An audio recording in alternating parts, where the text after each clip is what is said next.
I call this debate to order. Unresolved. Defend DEI. We're going to go to our first speaker in the affirmative. Jennifer, you have 4 minutes. All right, so hi everybody, I'm Jen, and I think my commitment to DEI or diversity, equity, and inclusion may be part of what led me to Braver Angels in the first place. And so I want to start with a question and a story. So my question is, how do we love our neighbors? And I'm going to leave you with that for a sec, and we're going to come back to it. So here's a story. At my job, we develop books for adult English language learners, and we help them achieve English proficiency so that they can get better jobs or help their grandkids do their homework, get a degree, that kind of thing. And in my job, you tend to spend a lot of time on campuses hanging out in small rooms with your competitors.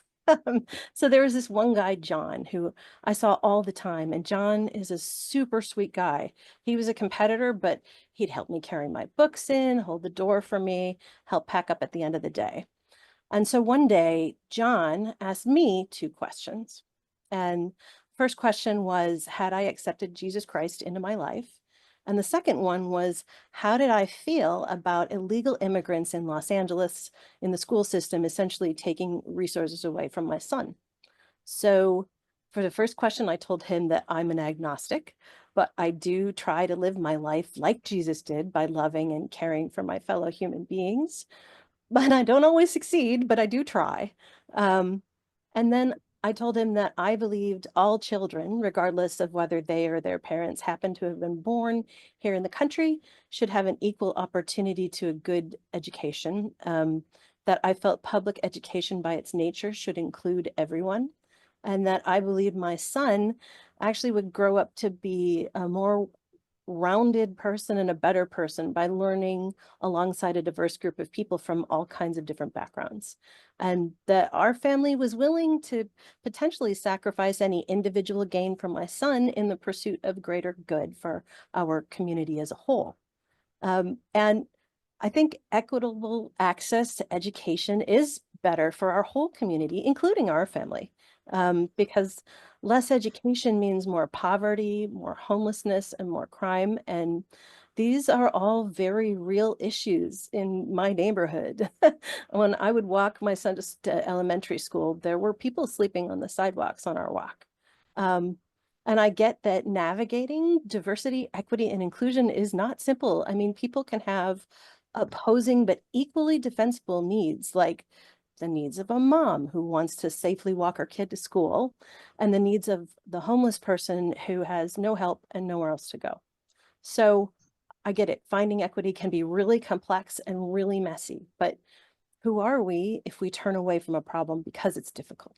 So back to that initial question, how do you love your neighbor? Do you do it by dehumanizing them, treating them unjustly, excluding them from your communities? Or do you do it by honoring their experience and their unique heritage and helping them succeed when life may deal them a bad hand, and by making them welcome at your table, regardless of who they are? So I honor diversity, equity, and inclusion because that's how I love my neighbors. And it's the reason I come to Braver Angels, to meet folks who think differently than I do and have different perspectives than I do, because that's part of my diversity. So I think DEI needs defending. Thank you. Thank you, Jen. Jazz hands for our first brave speaker. All right. I'm now looking for questions for our speaker. You can go ahead and raise your Zoom hand if you have a question. Any questions for our speaker? No questions at all. Oh, Actually, I okay. have a question. Let's go to Anne. Question from Anne. Anne, unmute and ask your question. Yes, Madam Speaker, I was wondering how, in terms of equity, how would the speaker respond to the statement, caring is not caring if you're using someone else's money? Okay, to our speaker. So I'm guessing that the question is, I'm trying to understand the question particularly.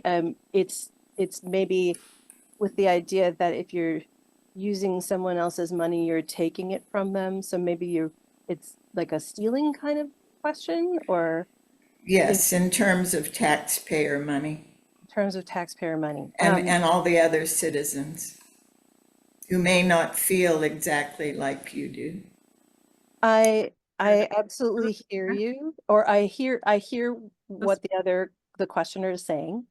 And I would say that there are a lot of things that my taxes go towards that I don't agree with, and that the people here in Los Angeles, for instance, whether they are citizens or immigrants or undocumented, pay a ton of sales taxes. And so I believe that there are taxes being paid by people in the community who may not be receiving the kind of benefits that I do as a citizen. But mostly it's just that taking care of people in need is one of the things that I would like my taxes to go for. But I understand that not everybody feels that way. Thank you for the question and the answer. Let's take a couple more here. We'll go to Paul.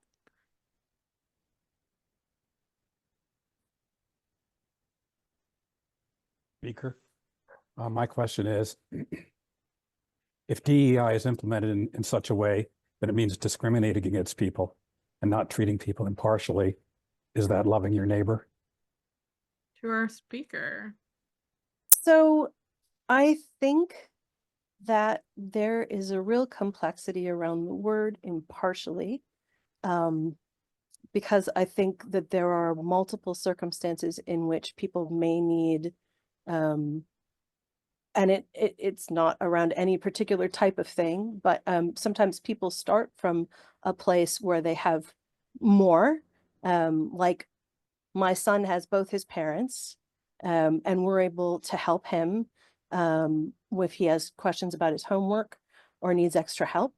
I know people in my community who have parents, there's only one, they don't speak the language, and probably their kids need services that I may not need for our family.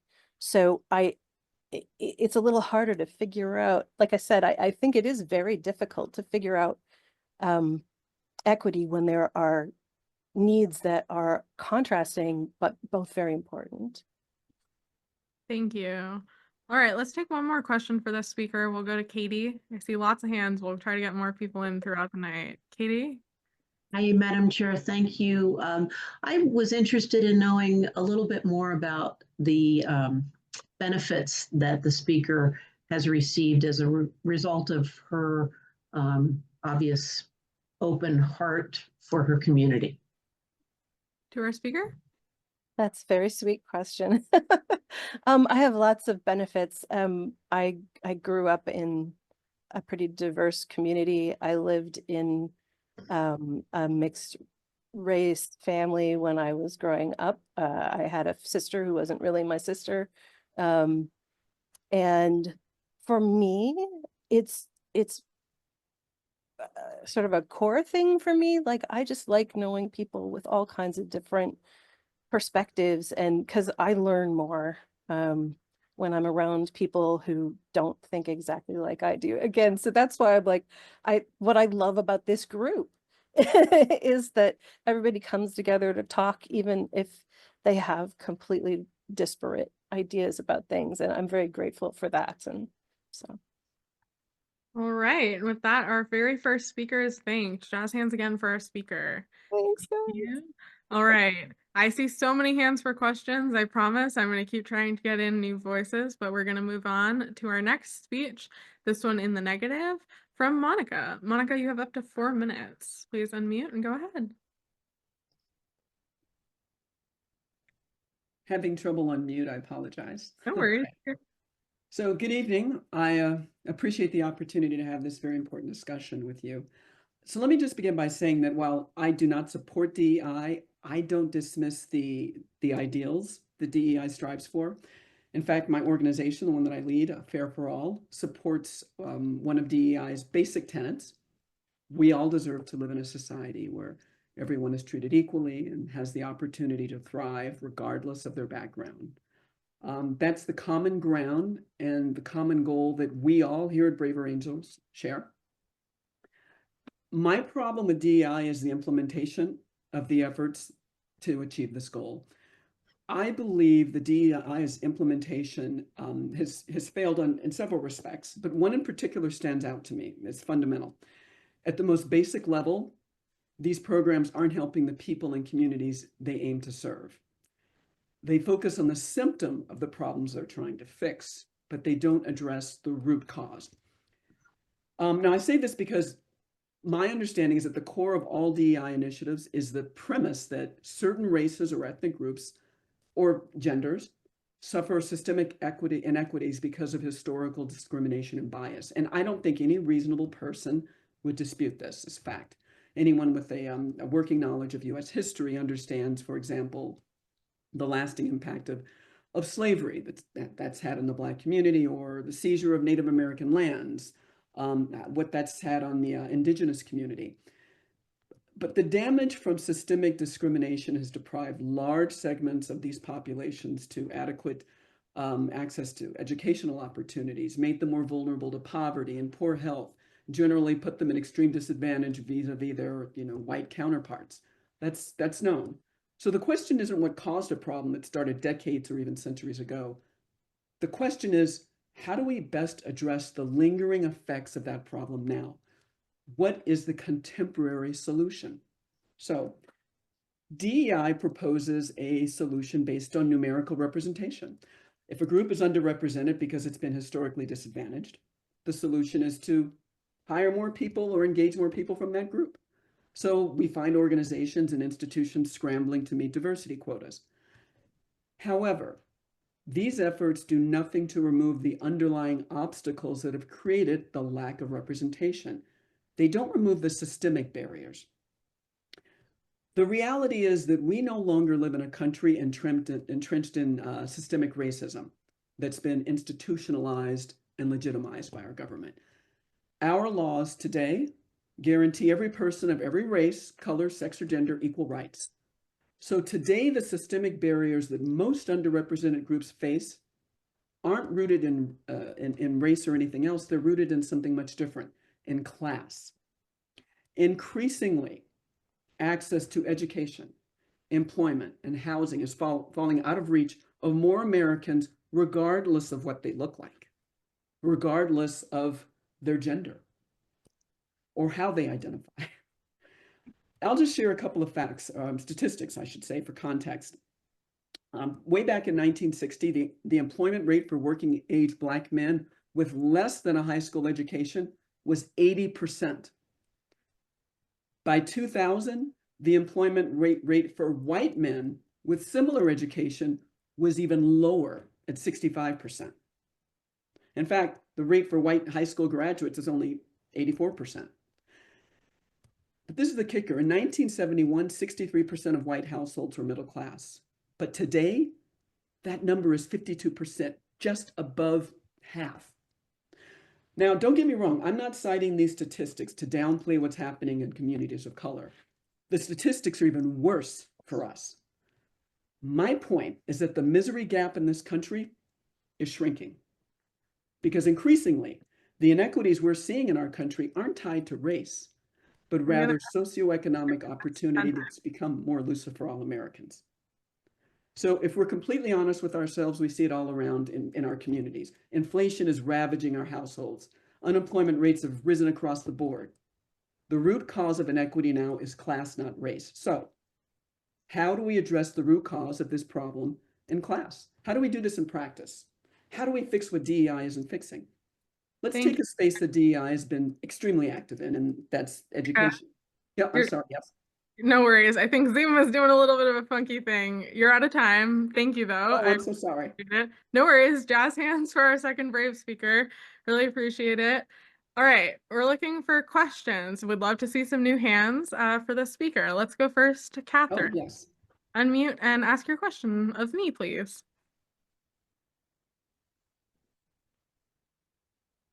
Hi, I'm wondering if the speaker has considered that those issues could work in parallel. I work in a job where DEI has had a great benefit, not just in hiring, but in people of various different groups feeling like they have a voice for the first time and being able to use that voice, and having the company that I work for have a better understanding about um, feelings about things, but also various accommodations, accessibility accommodations. While I understand that there's a huge intersectionality between the class and these other systemic issues, I think that DEI, I wonder if the speaker has wondered if DEI had some benefits, and that those things could be work in parallel. Well, I don't deny the benefits the DEI has granted or has afforded on that level. And I think that there is a parallel track that, and I'm so glad you pointed that out. We seem to be approaching this from a binary perspective. Like, we either have to give special privileges to people from certain groups or we don't. I think it's possible to, if we give privileges to everyone based on class, we will necessarily give a voice to the people you're talking about. We will necessarily give them a seat at the table. They will necessarily be included. They will not be excluded. All right. Thank you for our first question. Let's go to another question from Carol. Unmute and ask your question of me, please. Thank you. And thanks, Monica, for your perspective. That was really interesting. I did want to ask about wealth disparity, because I think that is something that you mentioned in the misery index, that things are a lot more even now in terms of, I guess, you were talking about income or some other factors. But what about accumulated wealth? And that seems to be something that is very, very hard to erase, and that is really hard to grapple with. So I wonder if you had thoughts about that. Absolutely, yes. I'm gonna pause you for just one Yeah, second, sure. Monica, and remind folks, please just address your questions to me. So referring to the speaker as the previous speaker. No worries. Oh, sorry. No worries at all. Just want to catch it before we make it a habit. Thank you for your question, and to Monica. Yeah, and Carol, you're exactly right. Accumulated wealth is definitely an issue. There's no question that the average white household has accumulated far more wealth than the average Black household. The point I'm trying to make is that accumulation advantage, that edge, it's slipping. It's getting narrower and narrower. And in many ways, that's a good thing. I know. The wealth disparity gap between Blacks and whites, for example, households, for example, is shrinking. But the gap between the top 0.1% and everyone else, that is ballooning exponentially.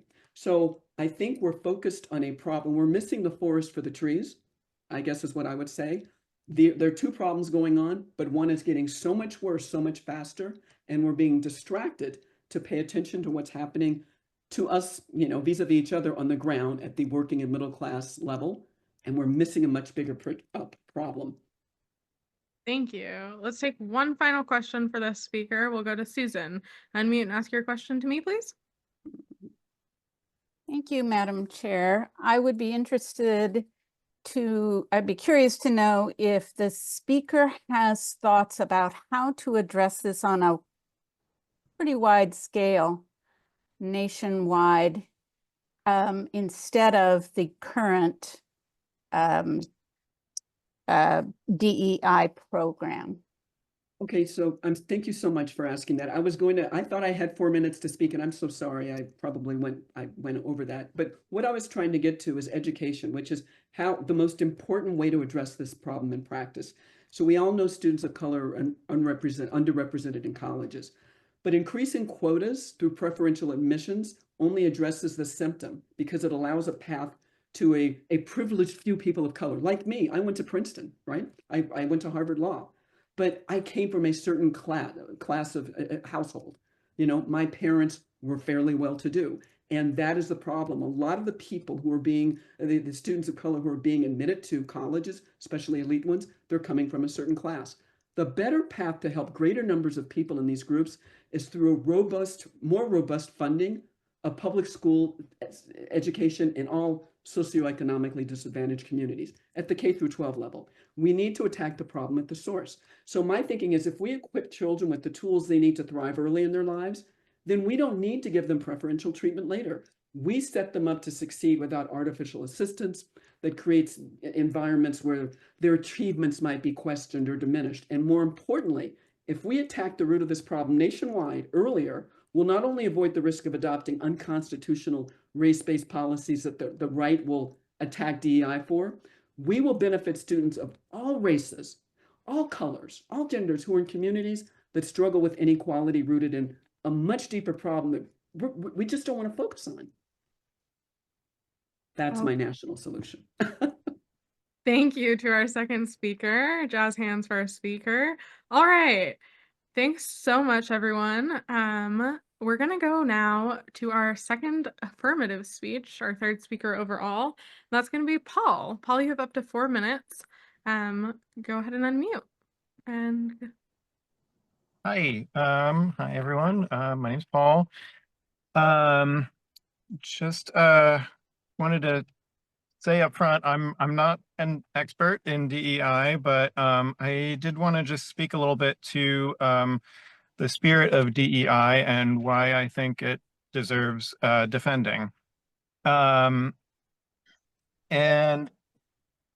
first, I think I want to define my terms a little bit because I feel like I hear a lot of shorthand of DEI being used just sort of as a way of suggesting that all of DEI is about quotas and giving special privileges, and I think there's I don't know how much.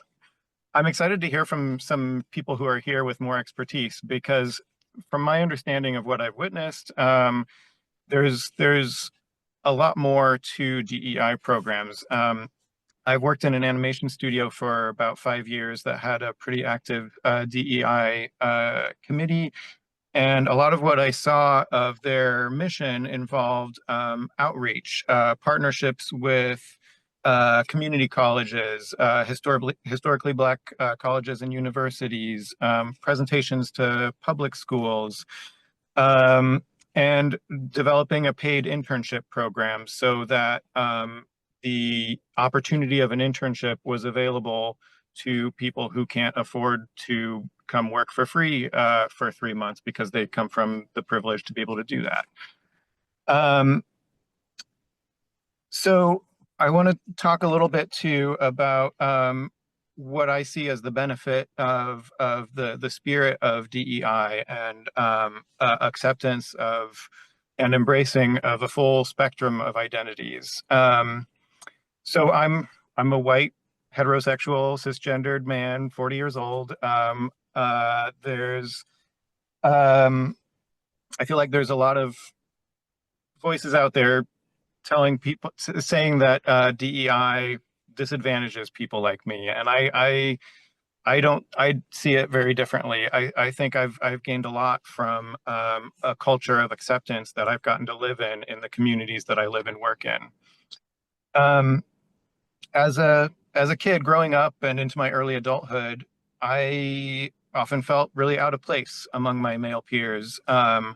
I was a sensitive kid. I didn't really like sports. I didn't really care about cars. I really shied away from aggressive competition. And in the 90s, it was really common in the at recess or in the cafeteria to hear homophobic, sexist slurs thrown around to describe kids like me who didn't really fit into the stereotypical masculine male mold. And that message that I absorbed really left me feeling like I just didn't measure up to the standards that society had set for me. And it's taken a lot of time and growth to kind of move past that. But a big part, I think, of what has helped me has been living in communities, working in communities that have embraced a full spectrum of gender expression, sexual orientation, and recognizing the equal value of everyone, and recognizing there's more than just one way to be a man. There's more than just one way to be a woman. There's 10 seconds, Paul, and come to your last sentence. I think when we accept a full spectrum of identity within our communities, we allow ourselves to embrace and accept our full selves. Thanks so much to our next speaker, Jazz Hands. All right, and thank you all for bearing with me as I interrupt you. There's no way to very gracefully do this on Zoom, so I'm just gonna have to butt in. I appreciate it. Thank you to our speakers so far. Now we're looking for questions for this speaker. We're gonna go first to Ryan. Others who have questions, please raise your Zoom hand. But Ryan, unmute and ask your question to me. Hello, can y'all hear me okay? Okay, cool. Madam Chair, one of the things that I would like to ask the previous speaker is, how do you differentiate between what I've heard many people, including the people I've debated with in the past as a person who's against DEI myself, how do you differentiate between sorry? How does he, right? Yeah. How does he differentiate between the spirit of DEI and DEI as practiced? Because in the discourse, there seems to be a bit of a there seems to be some conflict there where people will say, well, the spirit of DEI, so on and so forth, and then people will say, well, here's how I've seen this practice. But I mean, I think there is a disconnect, at least certainly in some instances, between DEI as what it was intended to do and what DEI actually, some of the things that it's actually done. To our speaker, what do you think of that? Sure. Well, again, I mean, I'll it's hard for me to really comment in detail on what DEI has done, because like I said, I'm really not that much of an expert.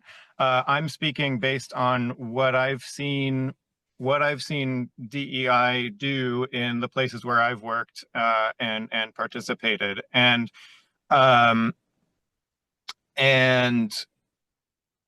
again, as far as the sense that DEI is I'm not sure if this is the direction the question was going, but as far as DEI being implemented through quotas, I haven't seen the evidence that is the way that it is implemented largely across the board, and I'm curious to see evidence of that if there is some. Thank you. Let's go to another question from Amy. Can you unmute? Good? Yep, there you go. Excellent, thank you. Madam Speaker, I would just like to not necessarily ask a question of the previous speaker, but just to tag on a comment from also personal experience from a non-expert. I've had questions right now. If you have something you'd like to add, you can chat your whip to give a speech later. Do you have a question for the speaker? One question. Does the speaker, excuse me, have most of his work experience in a private sector job, private company, to be very specific, or in a public education, government job, or any related job that might have different standards behind the implementation of DEI? To the speaker, whatever you wish to share. Sure. So the experience that I'm coming from is a private sector job. So that's what I've seen directly. Yeah, that's where I'm coming from. All right. Do we have any additional questions for the speaker? We can take one more. Any additional questions for this speaker? Let's go to Sarah. What do you think are some of the negative implications? Can you not? Oh, sorry, Madam Speaker. I have a question for the speaker. Is that right? Yeah, Madam Chair, I have a question for Madam this. Chair, I have a question for the speaker. Gosh. I've You been got it. listening to it and it's like I still forgot it. What would the speaker say might be some of the negative implications of some of the way that DEI has been rolled out in their experience? Not necessarily in their personal experience, but from what they've heard in the world. Yeah. Are there negative ways the speaker's seen DEI rolled out to our speaker? Sure. I mean, I think there are a lot of valid criticisms of DEI. To me, what I think some of the ones that I can recognize is I think there can be a way in which a lot of companies can roll out DEI in a way that's more performative than intended to bring about results or raise people's voices within the company. I think there can be sort of an attitude of we'll bring in a cool speaker for a day and gather everyone and have a workshop, and I think there is value in trying to actively work on the culture of the company to make it a more inclusive place.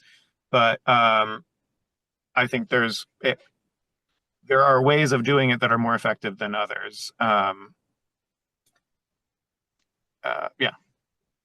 All right.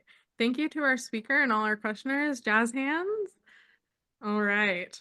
We are going to another speech back in the negative. Our next speaker is going to be Mike. Mike, go ahead and unmute. You have up to 4 minutes. Yeah, can you hear me? Yeah. Okay. Good evening, everyone. Today, I stand before you not just as an Asian American, but as a new immigrant who deeply values the principles that made America great: freedom, hard work, and equal opportunity.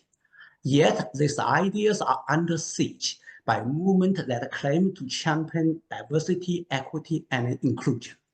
While DEI seems noble in theory, in practice, it has fostered racial discrimination, undermined merit-based systems, and unfairly penalized high-achieving Americans who have strived for excellence. Under the guise of the racial diversity, colleges have imposed higher admission standards, de facto racial quotas, and damaging stereotypes to discriminate against Asian and white American applicants. This unfair treatment has placed overwhelming academic pressure on all children, leading to immense stress and profound psychological harm. In the name of racial equity, the University of California system abandoned standardized testing, while school authorities in Boston, Fairfax County, Virginia, and San Francisco eliminate objective admission tests for their elite high schools. The goal of the racial equity is equal outcomes, forcing the racial composition of elite colleges or high schools to mirror that of the general population, rather than selecting the best and brightest. Beyond education, many corporations and institutions have already begun enforcing racial quotas in hiring. Employers like YouTube and the University of Louisville were sued for discriminating against white and Asian males. Increasingly, individual identity rather than merit alone has become an explicit criterion for career advancement in many workplaces. While racial diversity and equity are prioritized, meritocracy suffers. Thousands of hardworking, high-achieving Asian students have been unfairly rejected by America's top colleges.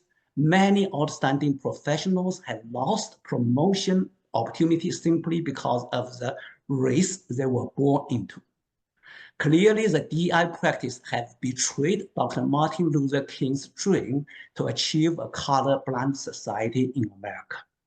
I'd like to share with you a critical historic lesson I witnessed during Chinese Cultural Revolution. Chairman Mao, in his pursuit of class equity, abolished national college entrance exam, selecting students based on their family background and political ideology rather than merits. After that, Chinese college produced millions of revolutionaries who lacked the skill to conduct research or manage enterprise. As a result, innovation stalled and the economy collapsed. America cannot afford to repeat this mistake.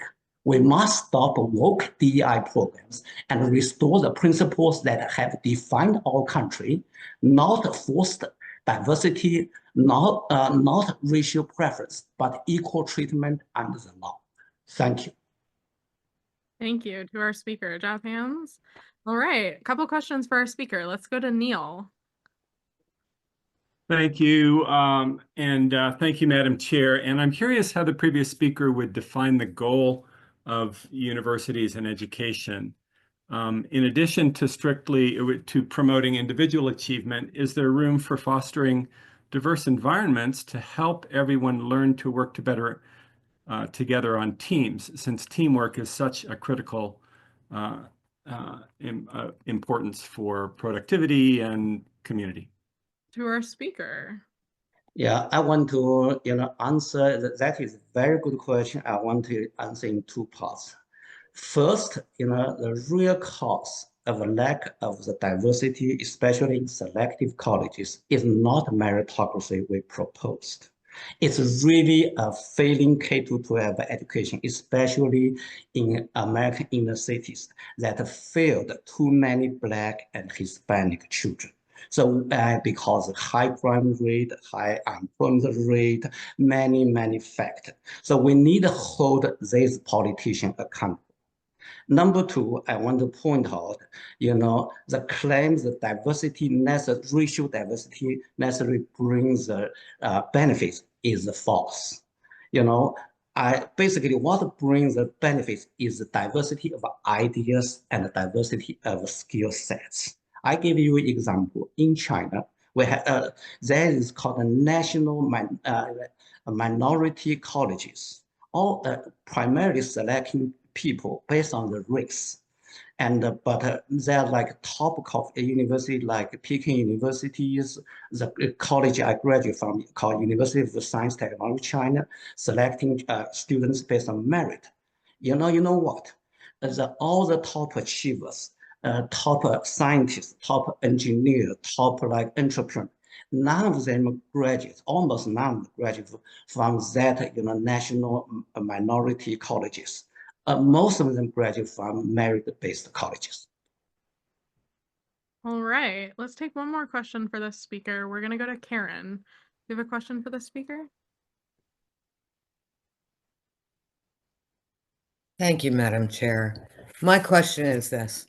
I'd like to ask the speaker, through you, what is the relationship between DEI and healthcare? And specifically, healthcare that addresses the disparities in Black maternal, fetal, and neonatal health. Examples, funding, education, and employment. Thank you, Madam Chair. To our speaker, DEI and healthcare. I think it's a very good question. Actually, in healthcare, we do need have the specialized program address different ethnicity, because the people from group from different ethnicities have different genes, right? Need different research. So I'm totally for that. But I also want to point out many so-called racial injustice claimed by the many progressive activists are untrue. For example, during the COVID-19, people talking about so many Black families do not easily suffer from the the infections. It's not really based on because of race. It's really based because of the economic poor housing condition that every people that like poor working class, every racial background all suffer the same. So we should not confuse the two concepts.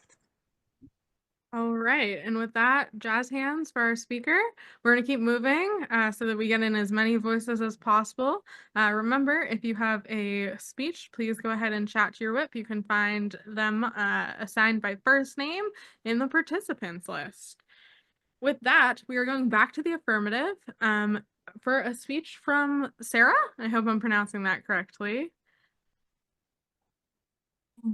Okay. Hi. All right. Hi.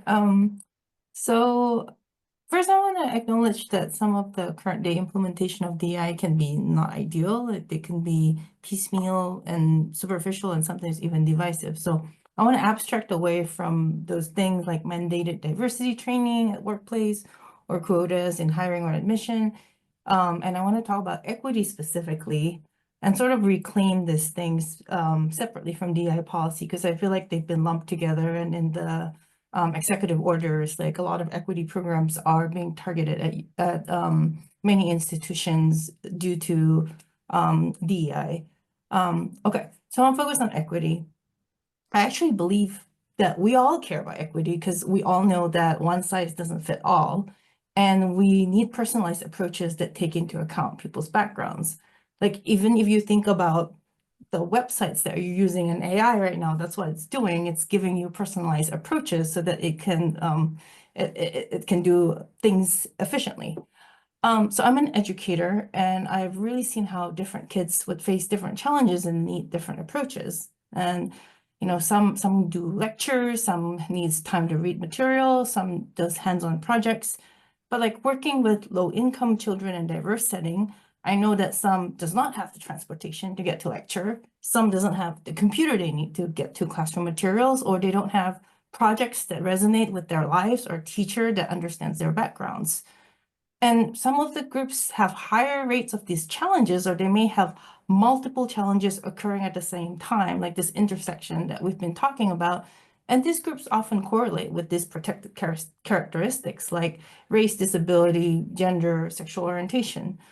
So ensuring that these kids have equal opportunity to learn does sometimes mean providing bus passes or access to community spaces in certain neighborhoods, or culturally resonant materials, or mentors that have similar backgrounds to them. And this is often accomplished by targeted outreach to some groups. And I've seen the result of this outreach. Working in AI, I've had Black teen educators from like Black communities come teach in my class with master's student, and they would surprise the students at like how they use generative AI and how they were teaching it to like children to like produce podcasts and all these things. So the perspective that we have of the the kinds of skills that we can appreciate and the kinds of output that could come on from these groups, like sometimes we just don't have the viewpoint to see them. So I would argue that equity benefits all. Just taking this one example, persistent gaps in education lead to persistent gaps in employment. That leads to persistent gaps in earnings across groups. And then this has high cost to society. If we don't if we don't pay attention to equity, we'll have economic losses from an underdeveloped labor market. We have an underdeveloped consumer base. We have ineffective policies because there's lack of participation in decision making. We have lack of social cohesion, distress in institution and crime, and that social unrest that will cost everyone. And so the dismantling of equity program that's happening right now in the name of eliminating DI would take away a lot of the resources that we have right now on the ground to reach this hard to reach kids. Thank you. Jazz hands for our speaker. All right, couple of questions now. Let's go first to Brenda. Please unmute and ask your question to me. Madam Chair, I'd be very interested in the speaker as an educator and what effect she observes or anticipates with all of the book banning that is going on in our libraries from preschool all the way through the military institutions. To our speaker, do you care to comment on book bans? I don't know so much about it, so I'll skip this one. Sorry. All right, thank you. I certainly will smile upon admissions of uncertainty where they exist. Thanks to our speaker for that. And thanks for the question. Let's take another question. We're gonna go to David. Hello, Madam Chair. I have a question. It's more a confirmation. Did I hear you say that equity for you is more important For the for speaker. education? Is that right? Did you hear the speaker say? Oh, sorry. Did you hear the speaker say that the equity is more about education early on to help everyone? Did you hear the speaker say that? To our speaker? Yeah. Could you clarify what you were saying? So what I'm saying, I give an example in education is because that's an area that I know, but in general, my point is that equity is personalized approaches so that policies are effective. Because we could have policies that's, allows people to say, work or join an employment program, but then we weren't aware that people weren't joining the employment program because they didn't have access to transport to get there. And understanding those things create a more economically efficient system.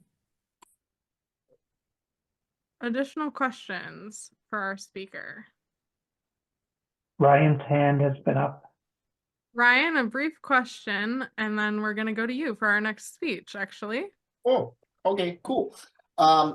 So my question for the previous speaker, sort of following up with what the other person asked, hold on, how do I do this on the third person thing? Does the speaker see more of a need for equity early on, or a difference between the need for equity in education versus in the private sector? Yeah. To our speaker. So this would be a speculative answer.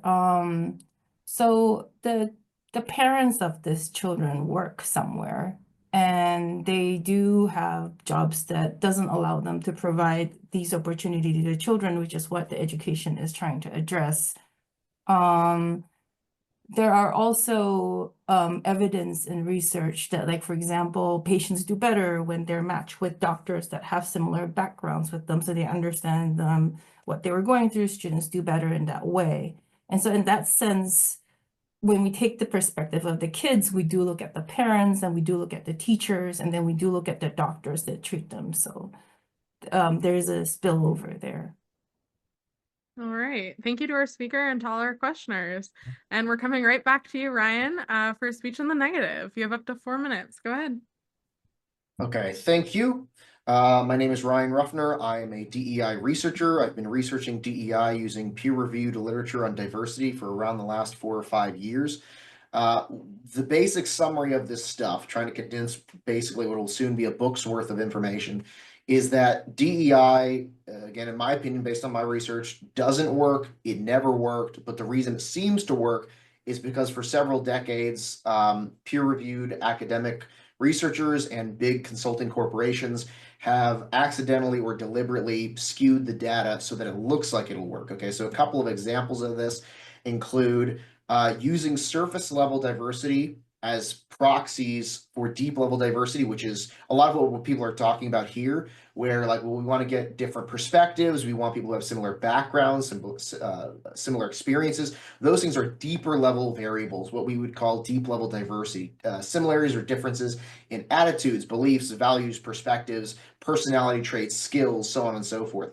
So what a lot of diversity research has done, and this is what you see cited in academic journals and in the news, is they've confused or used surface level variables as proxies for deep level variables. So they'll look at some very, very intelligent, successful Black women in, for example, the medical program, and they'll say, well, they're successful with Black patients because they're women, because they're Black, and that leads to better health outcomes. And they ignore that the actual reasons why they're more successful is because those women in particular as individuals are highly intelligent, very conscientious, very organized, good at communicating, and have otherwise, high traits when it comes to those deep level variables. In other cases, we have ignoring moderating variables that actually affect the relationship between two things. So, for example, I've heard some people in DEI say that we need more women leaders because women tend to be more empathetic. But if what you really want is more empathy, then you should measure for empathy directly. And then you can have some of those men who, like one of our previous speakers, admitted to being a very sensitive guy and was bullied for that. I was too when I was young. In general, I would say the conclusion I think we should come away with my biggest critique of DEI initiatives is that we should focus on the deep level variables and not confuse the surface level variables for deep level variables.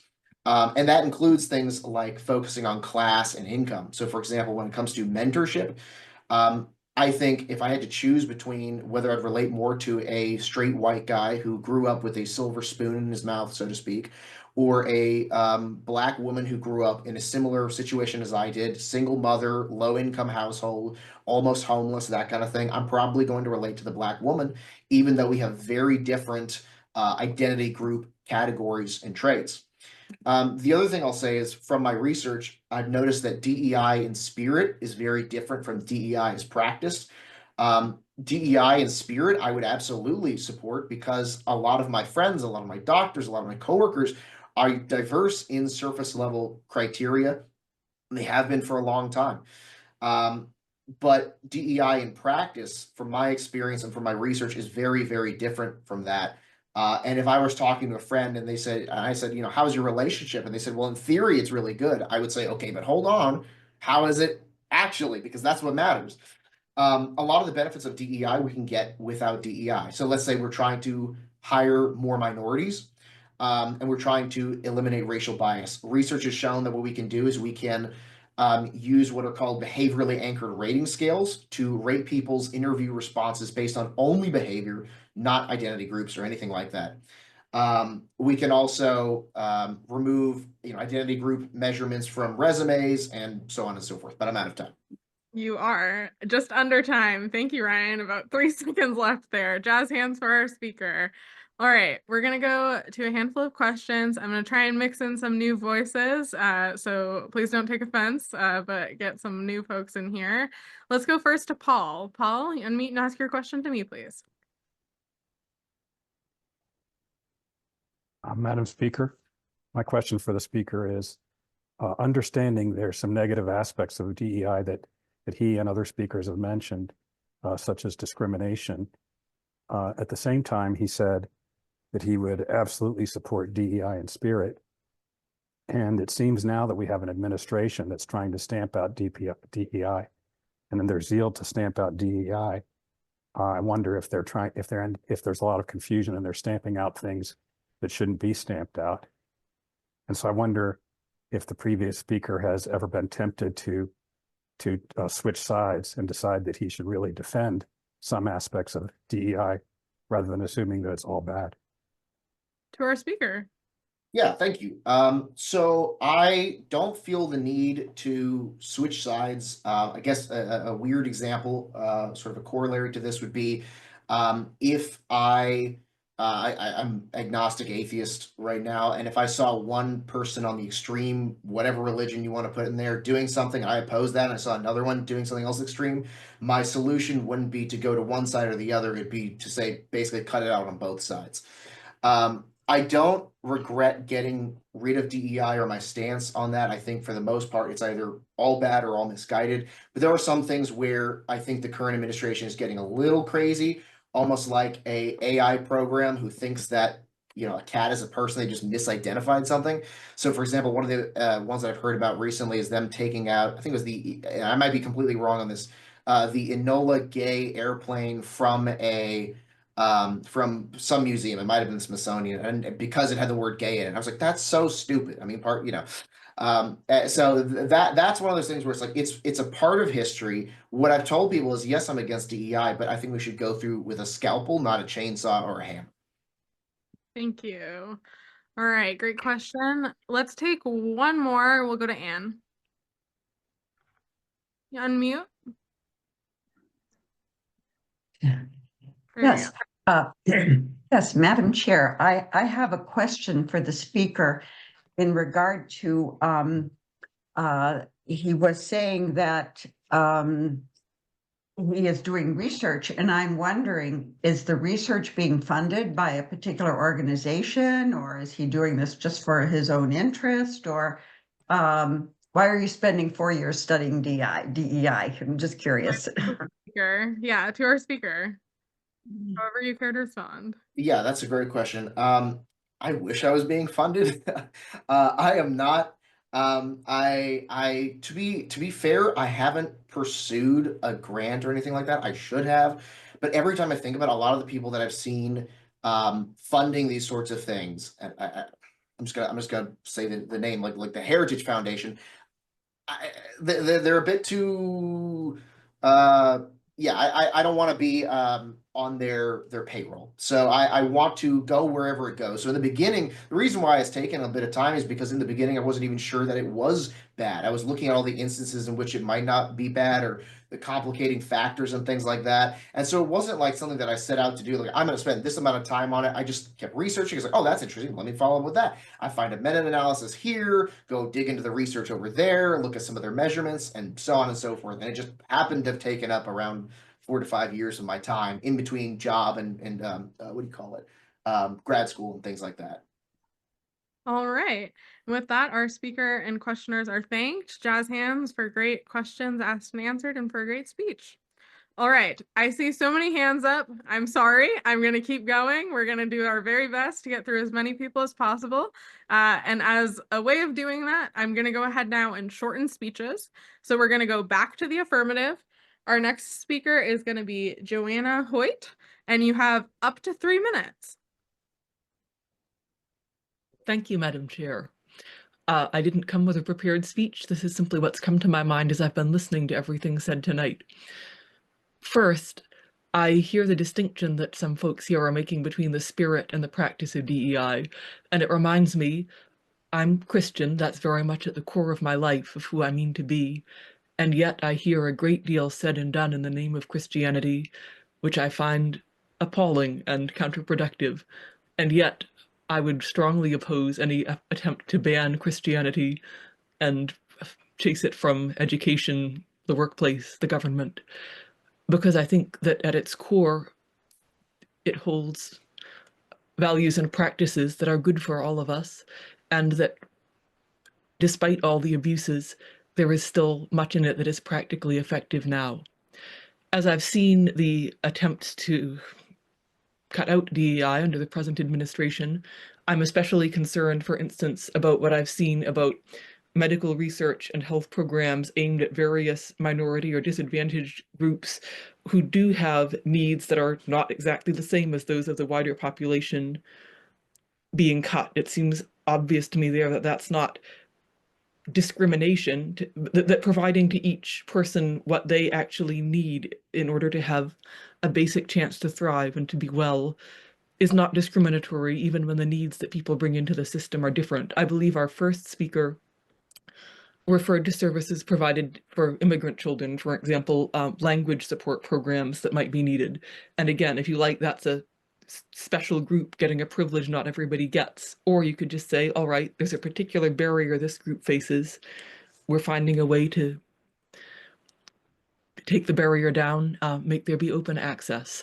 That, it seems to me, is what DEI is and can be at its best, is a way just of noticing where there are, not only where there are historical injustices, but where there are present disproportionate barriers. I very much think class is a central part of that.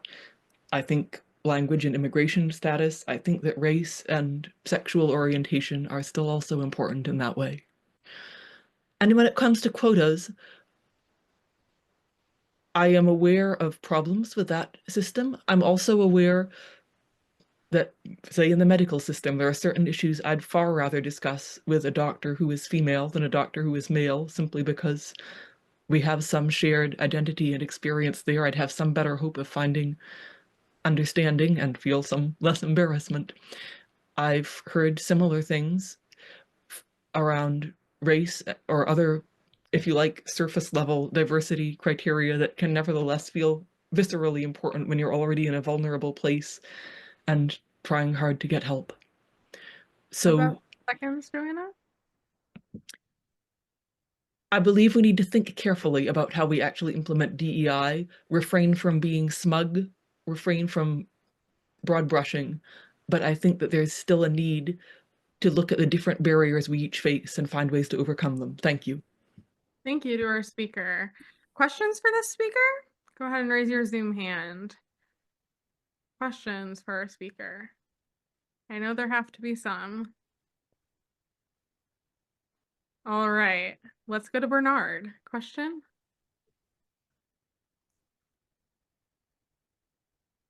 Thank you, Madam Chair. My question for the speaker would be to begin with a comment that she has a kind of an angelic view of DEI, which I appreciate very much, but wonder if she'd comment a little bit on how inevitable is it that DEI administered in the kind of bureaucracies we have in this country will become of the negative type that she alludes to. That is, where there are quotas and where there are active discrimination activities intended to remedy previous discrimination. That is it almost inevitable in a bureaucratic administration of DEI that it will become a threatening process and one that is much less enlightened than you were attracted by, or than she was attracted by? I'm sorry. No worries. Thank you.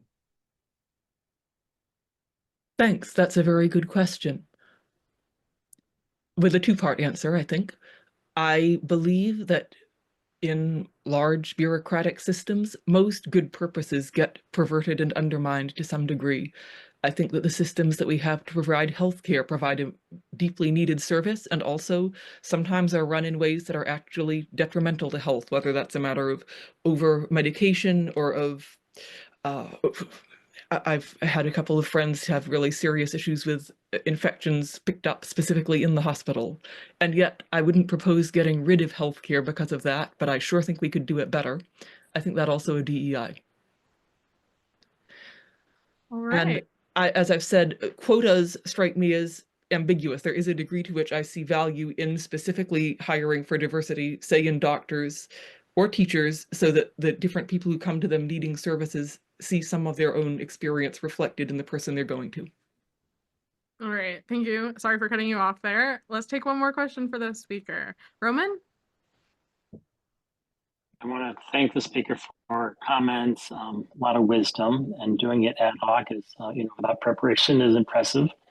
I tend to agree that throwing the baby out with the bathwater rarely makes sense, that especially if DEI has some value in spirit, that there's a way to improve upon, correct, put some parameters, put some guardrails, put forth some best practices. And I'm wondering what the speaker might put forth in terms of a way to improve DEI and its kind of practical rollout as a way to honor the spirit of it without throwing the baby out with the bathwater. Great question. To our speaker? Great question indeed, which would take someone wiser than me to fully understand the answer to, and would take me way longer than I've got to answer adequately. At the small organizational level where I've actually had experience with DEI, I've thought that the main guardrail, the main thing needed was simply greater transparency and trust in communication between people in the organization, so that DEI initiatives didn't become seen as another thing where you have to say the right thing to make sure you don't offend people and have a better chance of getting ahead. Any good thing that becomes the source of a competitive advantage in a situation where trust is limited is going to get bent really badly out of shape. I don't think that's nearly the full answer to the larger systemic issues at hand, but I don't have that answer to give. All right, and with that, our speaker is thanked. I think she's very wise. Jazz hands for our speaker. All right, looking for other wise and brave speakers. We're gonna go back to the negative. And our next speaker is going to be Aja.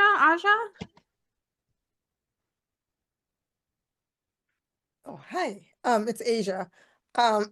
Like the previous speaker, I did not prepare. This is just some thoughts on what I've heard tonight.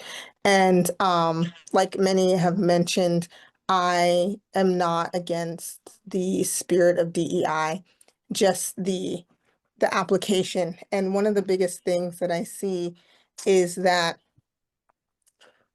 we are speaking of it in a it occurs as like trying to dismantle them, using the master's tools to dismantle them, try to dismantle the master's house.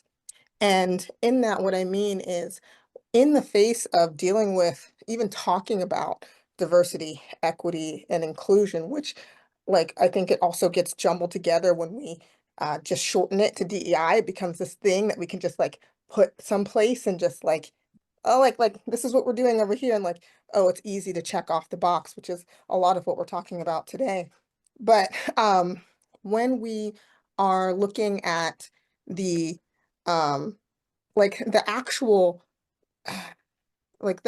idea of it, what happens is we're sitting in diversity, even in the like we're sitting and we're creating the problem even in the discussion of it, right? Because when we look at, like we're saying, looking at diversity, and like diverse from what, right? When we're looking at equity, like what is that standard that we are all like comparing it to, right? And what I think needs to happen is, if we can get out of the paradigm of that has like that's the root cause of this in the first place, right? Like we talk about race as like, oh, that's the root cause, that's not the root cause. And we talk about class, is that the root cause? That's not the root cause. And like we can just keep going down the list of like, what are the things that are the root cause? And we're pointing at the thing that's an identity. But the root cause has actually is nothing to do with that. It goes way beyond that. And it starts with an idea, right? And the idea is that we're all separate.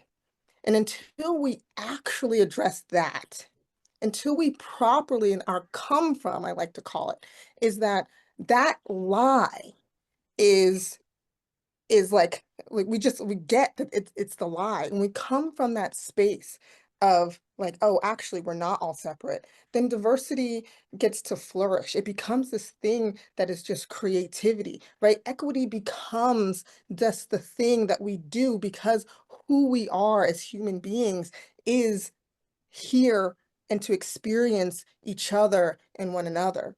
And so when we look at diversity, like I'm against it. Like again, spirit, yes, but in the practice of it, it becomes so distorted because we have not addressed the root aspect of it in its entirety. And until that happens, no matter, there's no policy, there's no program, there's no thing that's going to fully address it. Yeah, we might put a Band-Aid on it for a little bit.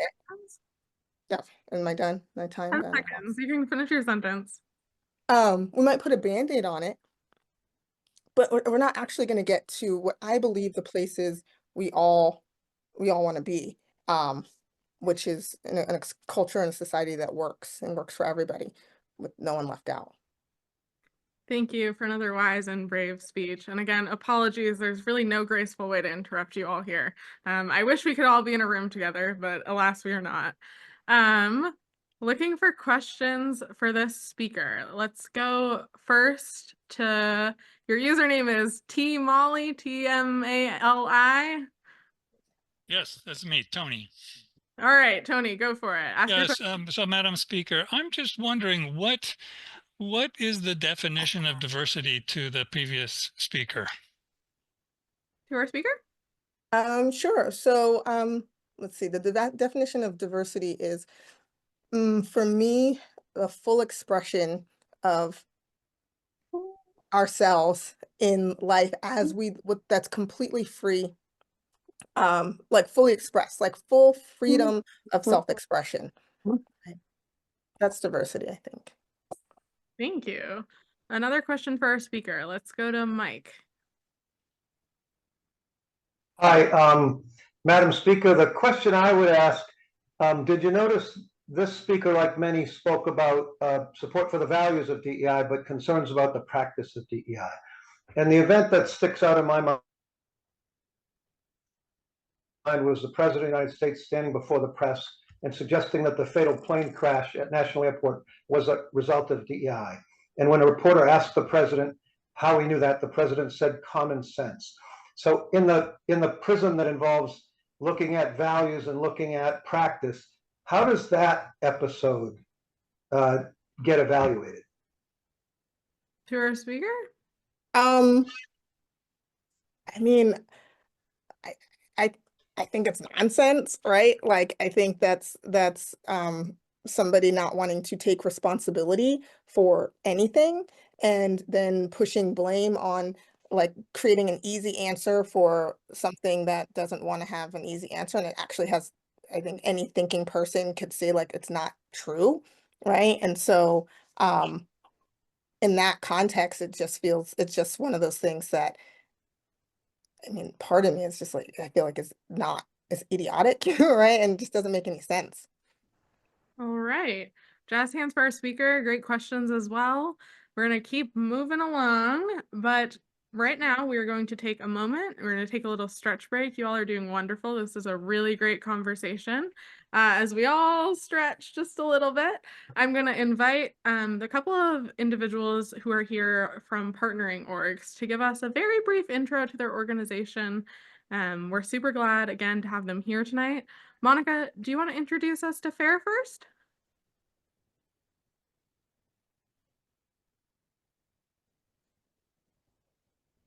All right, to my team, can we see if Monica is still in the room with Sorry, us? yeah, Monica had to go, actually, unfortunately. She had to run. She didn't realize this was 2 hours. She thought it was 1 hour. Perhaps dignity, belonging. No worries. Thank you for letting me know, Roy. Let's go ahead to Mark. Excuse me, Mike, I'm sorry. Do you want to introduce us? Sure. I'm the founding president of Asian American Coalition for Education. We started our journey in 2014 and mobilizing Asian Americans to support students for fair admissions lawsuits against Harvard. And as immigrants, we really appreciate Americans' funding principles. We advocate to defend the meritocracy and equal opportunity for all. Thank you so much, Mike, and apologies for calling you the wrong name. We're really glad you're here. And for folks who are interested in checking out any of the other partnering organizations, please do head over to the Bravery Angels website. We're really grateful to have so many folks with us helping spread the word about this initiative. We're going to go ahead and keep going here. Madam Chair, I'm a member of FAIR. I can actually fill in for Monica on this. I would love that if you're up for it. Awesome. Okay. So firstly, FAIR Foundation Against Intolerance and Racism is a nonprofit organization that is basically devoted to bringing back Martin Luther King's dream of a colorblind system of society where we resolve things through civil debate, civil discussion, and conversation and love and things like that. That said, I will also say that just because you're a member of FAIR doesn't mean you believe exactly as I do. I know earlier I came off a little bit strong on being against DEI. There's other people who are less strong on DEI. One of the things we do, in addition to putting out practical solutions for how to solve what many people see as the shortcomings of DEI or the malpractice of it, we also give free legal aid to those people who are being discriminated against, either conventionally or in terms of reverse discrimination. Thank you so much, Ryan, for introducing us to FAIR. I really appreciate you stepping in. Sorry that Monica had to leave us early, but grateful she was here as well. All right. Thank you for those introductions. Again, super appreciative to all of our partners. And we're going to hop back into a few more speeches here.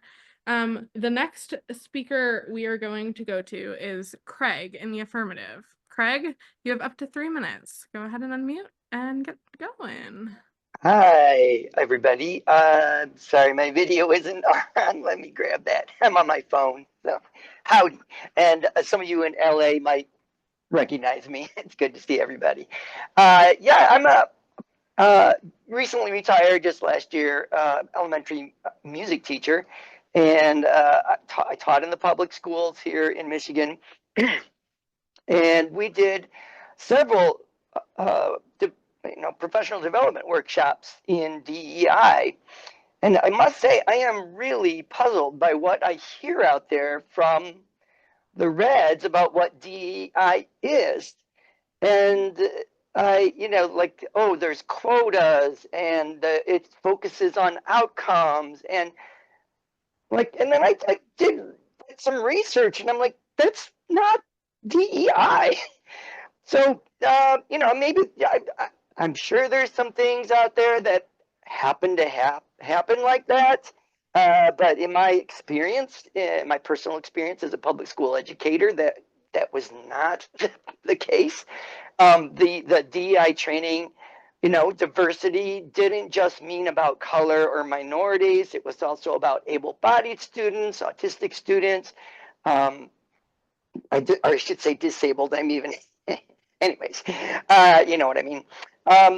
So a wide variety of diversity that is not necessarily color, but certainly color is part of that. And the equity part, like if we're all for equity, then some people need a little more help than others to have equal opportunity, not equal outcomes, equal opportunity. And I think that's what we do in the schools, or that's what my experience is in the schools, is that we're able to give students that need a little extra time on their testing because they process things slower. We can do that for them.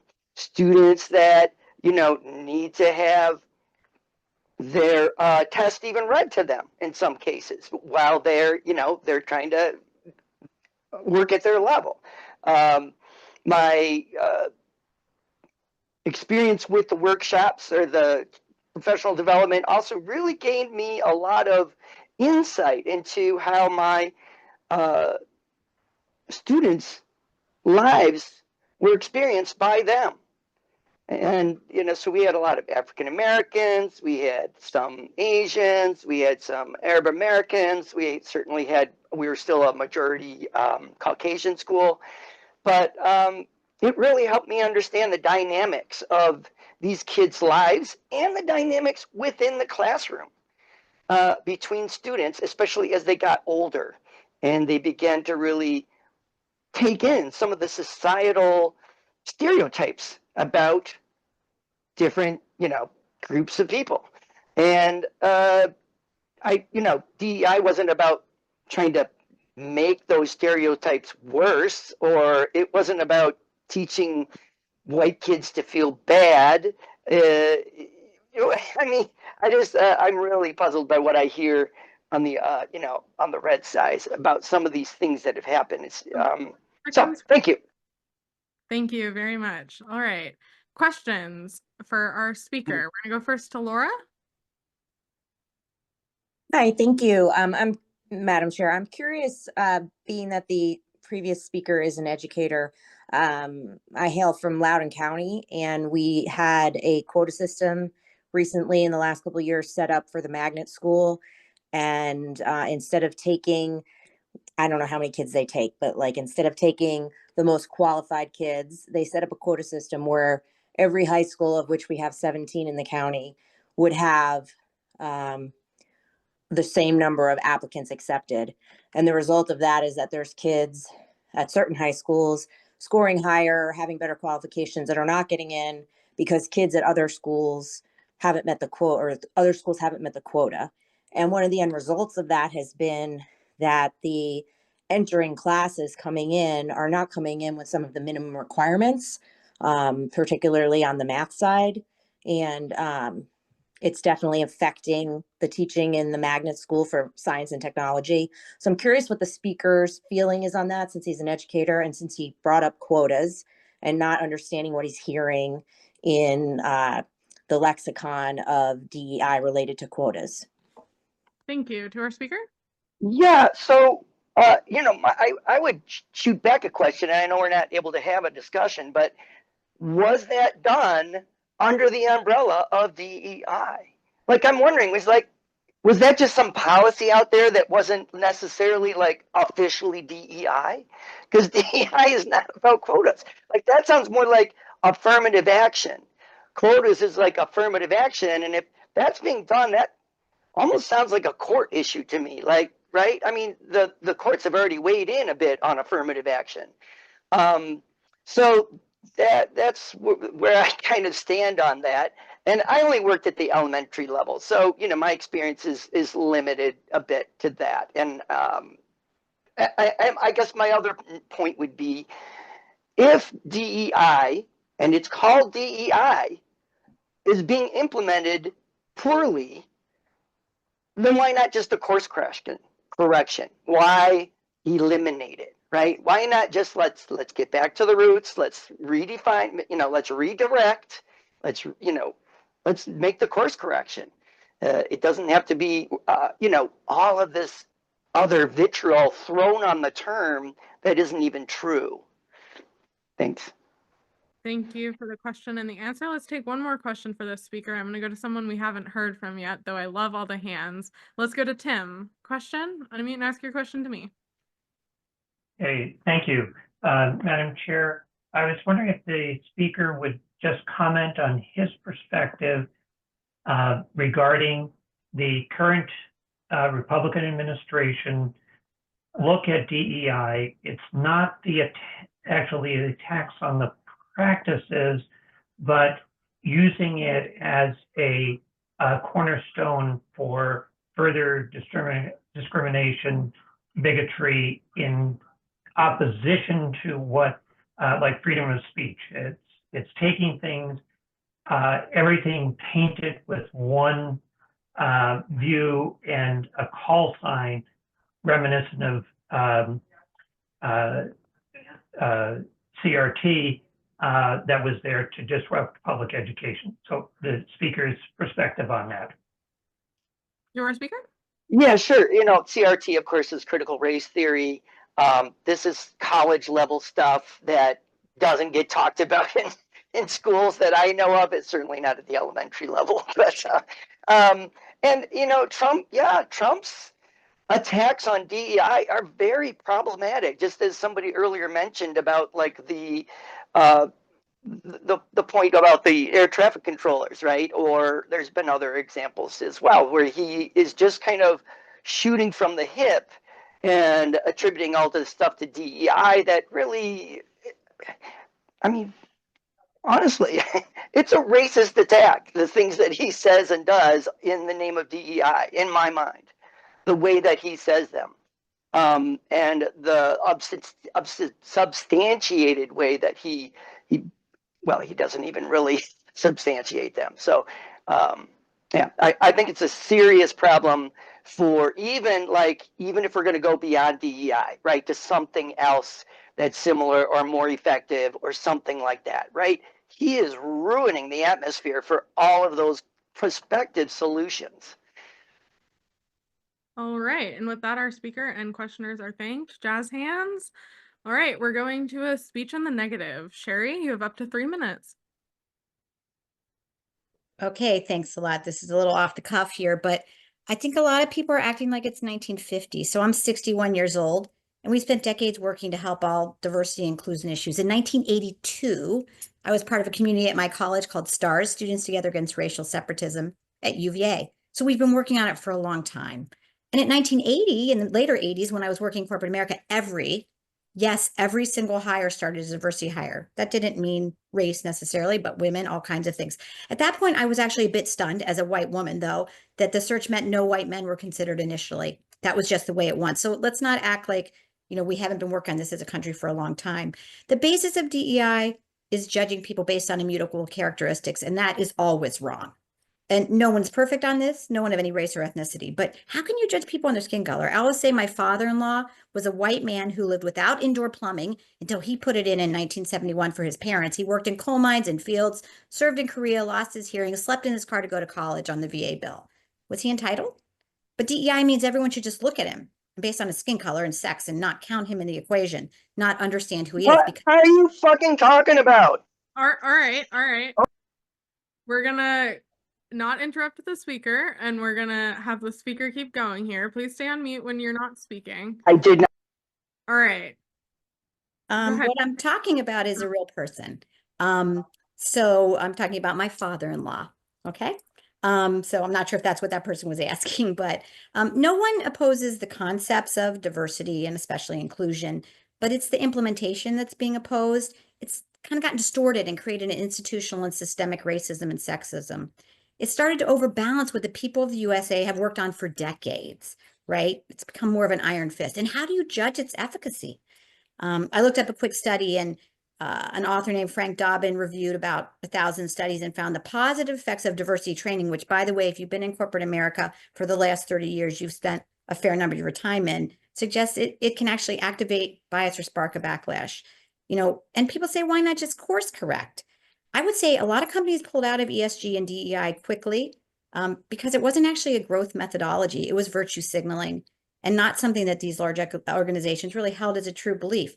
Yes, they're always looking for talent, regardless of the color or gender or whatever, but they don't want to be forced to abide by what I would say have maybe not official quotas, but certainly expectations.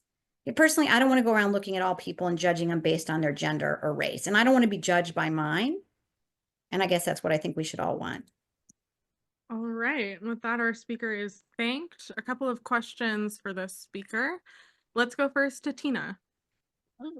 Thank you, Madam Speaker. I've actually been curious about all of the speakers tonight, what they, but I'll put this actually to the last speaker. I'm curious about DEI processes that have sought to address historical bias, like, for example, orchestras used to have a bias towards male musicians for the longest time, and then they started having auditions behind a black curtain shoeless so that they couldn't hear the clip clop of women's shoes, and suddenly you had orchestras that were more diverse. It was an attempt to address a bias that they had without creating an additional bias. And I'm wondering if the speaker can, well, one, what she thinks of applications like that of DEI, and are there other applications of that type of process that she would be in favor of? Thanks for the question, Madam Speaker, from the questioner. So first of all, the beauty of what you just said is they stop judging people on, or what the speaker just said, or the questioner, is they stop judging people on immutable characteristics, and that improves things. So yes, as a cellist, I think that research was done in the early 70s, by the way. Again, we're 50 years beyond that, so I want to recognize that. And now let's not overbalance and incorrectly do that. But what you're talking about is actually what I said. Don't judge people on immutable characteristics. So that's my answer. Or no one should judge people on that. All right. Thank you. Let's take another question for this speaker. Leslie? Hi, thank you, Madam Speaker, Madam Chair. My question for the speaker, first I'll say my experience with DEI has always been in the private sector, and every company I've worked for has had training on DEI. And the end result that I have experienced from that is very cohesive, supported work teams and a safe environment for everybody. If there were quotas, I never worked in HR, so I'm not aware of that. That was nothing that was ever mentioned in any company. But so my question, I'm sorry, is I hear people talk about reference quotas. I'm wondering, is there some official definition of DEI that includes references to quotas? Maybe that applies in the government, in that sector. I'm wondering what the source is that everybody's referring to. To the speaker? Yes, thanks for the question, Madam Chair. I think, to be honest with you, there are. As a matter of fact, that same father-in-law that I talked about worked for the government, and we're talking in the 70s and 80s. There were clear quotas. I also worked in private industry, and no, of course, I think we're all smart enough to recognize that the quotas would be exactly racism, right? Whether it goes either way. So no one elucidates it that way. But in corporate America, I don't think you would be wrong to, if you've been in it the last 10 or 15 years, I'm also on the around the education world, to recognize there's probably an imbalance. It seems to be an inferred quota. And I would say that it's happening because there was pressure, social virtue signaling, whatever you want to call it, in organizations to do certain things. Some of it, I don't want to judge anyone based on it necessarily, but when things are out of whack, maybe like I could say that I've seen them be at times, you could probably say there's inferred quotas. So anyone would say legally you can't have quotas because we're all smart enough, but we're also all smart enough to work around things. So that's my feeling about it. Again, diversity and inclusion are great things to achieve. And I think you're right. They can create good work environments, but they're not the only element that creates a great work or personal or social life environment, thing. There's other things, shared interests, so yeah, I just don't want to keep judging people based on that. I just don't think that's right. I didn't think it was right in 1982 in college. I don't think it's right now. Thank you to our speaker. Jazz hands. All right, great speech. Great speeches all around. We're about out of time here, but there are lots of people left on the list. So I'm going to do a last sort of speed round here. We're going to go to 2 more speakers. You have up to 2 minutes, and we're not going to take questions so that we can get in those voices and still get to our debrief. So we're going to go first back to the affirmative to Holly, and then Carla, we're going to come to you in the negative. So first to Holly. You have up to 2 minutes.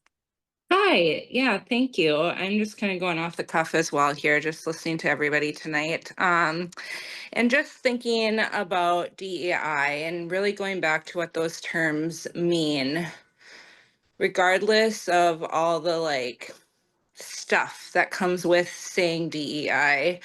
I think about the value of giving everybody different things that has differing starts. I look at last week with the leaked budget, President Trump's leaked budget, and his plan to defund Head Start, and I think I would say that's a DEI project or program right there that has great value in giving kids that live in poverty and have farther to go, I guess, in life than the majority. Sorry, I'm a nervous speaker. I'm taking a risk here. And so that really worries me. I think about folks that need to be in wheelchairs at work and have differing physical needs. We have gotten so hung up tonight, it feels like, on talking about race, and there's a lot of other things, a lot of other differences in all of us that DEI does work for. And I think we need to think about that and gutting programs like Head Start. I think it, and I think about even the schooling thing. We talk about that, about quotas. And I just have never seen that, I guess, in practice. And one thing I want to give props to all the other speakers tonight. I do see that generally we all have a care for people, and the value in diversity, equity, and inclusion seems to all be there for all of us. I think that we get a little bit hung up in the practice. Do I have to stop? Yeah, I can come to your last. Okay, I'm good. Jazz hands for our speaker. Be kind. All right, we're gonna go to our very last speech. Carla, you have the last word. You have up to 2 minutes. Okay.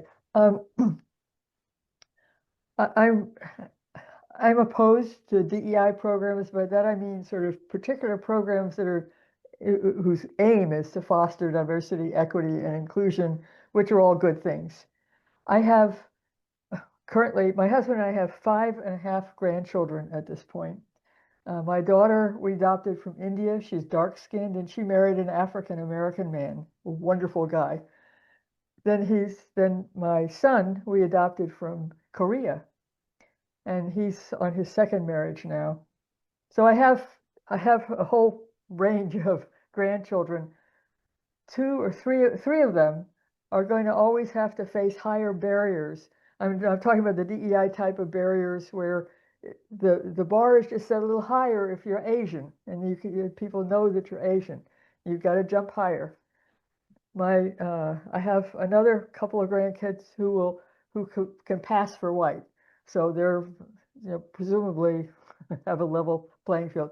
And then there's my oldest granddaughter is 14, and she is beautiful. She is really smart. She loves STEM subjects, she loves math. She's going to a wonderful school. She's just going to be a success wherever she goes.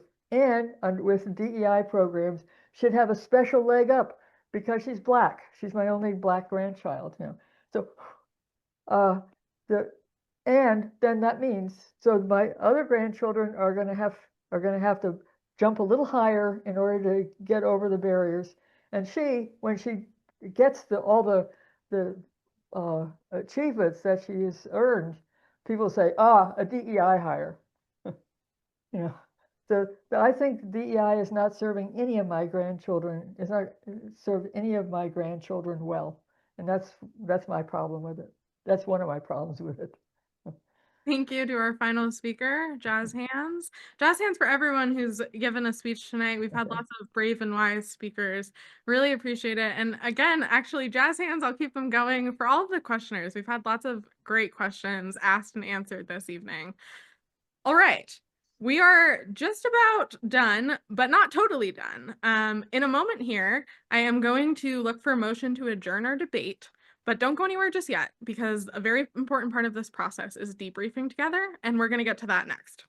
So is there a motion to adjourn? I motion to adjourn. Thank you for the help. Thank you for the second. All right. And with that, this debate is formally adjourned. You no longer have to call me Madam Chair. You can call me Natalie if you wish. And in just a second here, I'm going to take raised hands from folks who would like to share what they learned or what they enjoyed this evening. Our participant manager, Sam, is also opening the chat so that you can share there if you prefer. Remember, though, that whether you speak aloud or put it in the chat, the debate is adjourned. So this is not an opportunity to continue your speech. What I'm really interested in right now is what you learned and what you enjoyed, though I understand that this is certainly a discussion we can continue in other venues, and I hope you will. All right. With that, let's take a few of these. We'll go first to Ryan. What did you learn? What did you enjoy? Hello. I enjoyed a lot of the back and forth, the respectful, for the most part, conversations and responses to people's, speeches. One of the things that I've noticed here is that there is a lot of conversation between the spirit of DEI and what that means, and DEI in practice. There's also, a lot of differences in where people must be getting their information, because one of the things that I say when I try to find a little grace for people that I disagree with is, oh, we're in different algorithmic echo chambers because you've never seen this research and that's all I see in my feed, right? So you see nothing about why DEI is bad. I see a bunch of stuff about why it's bad. So we're in completely different echo chambers here.